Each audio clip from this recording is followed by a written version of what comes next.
Today's word vitamin is all about tone, the tone of voice we use. Is it a passive tone, an aggressive tone, or a respectful, assertive tone? My pin-up boy for this word vitamin is Morgan Freeman. Now, tone is personal taste, but for me, the sound of his voice, the tone of his voice, I find engaging. It is just a beautiful musical note. Now, when we are heart connected and when we are calm and being assertive and speaking our truth, we are in tune.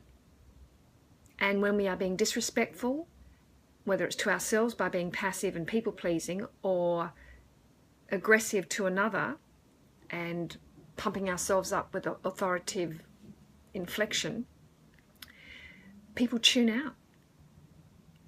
And we often decide if we're going to continue to listen merely by the energy level of the tone we're being communicated with. People, if they speak at us with a disrespectful tone, we disconnect. If they speak to us with a heart-centered tone, we often connect.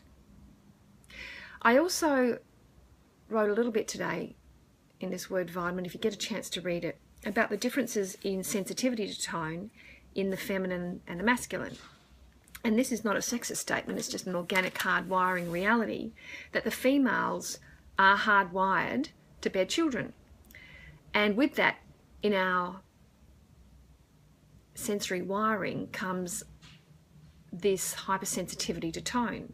Now, when a child's pre-verbal, any mother will tell you that different tonal cries mean different things, and there are cries of grizzly cries, distress cries, my teeth are sore cries, I've got a dirty nappy cry. There are all different tonal cries.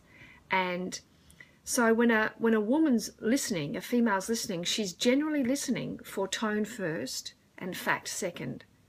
And the reverse is true for the male-dominated brain. When we're in our masculine, we're listening for facts first and tone and feeling second. So, regardless of our gender, we will get a better reception if our tone is respectful and if our heart is open and we are in tune with those we are connecting with. We are actually sensitive to how we sound and how we come across. So I know from time to time I certainly need to check my tone. I can get bossy fuss bum tone in a heartbeat. And guess what? My husband disconnects in a minute. And when he's got his cranky pants tone on, I disconnect. And when I've got my heart-centered tone on, I get a better reception. So it's just worthwhile paying attention to our tone, especially with those we love, but also with people, in our everyday lives. Those people that greet us. I know this morning I went to get a cup of coffee at a new coffee shop, and the girl's tone was just off. And it didn't invoke me wanting to connect with her. However, the big discipline is when somebody speaks to us with a tone that we don't like, to not go down to their level.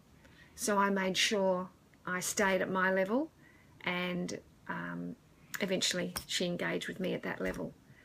So yeah, that's emotional fitness for us, if we can keep our tone respectful and assertive and calm, regardless of what everyone else is doing with their tone. Anyway, some food for thought there. Lovely to see you again. I'll be back tomorrow. Mwah! Lots of love. Bye.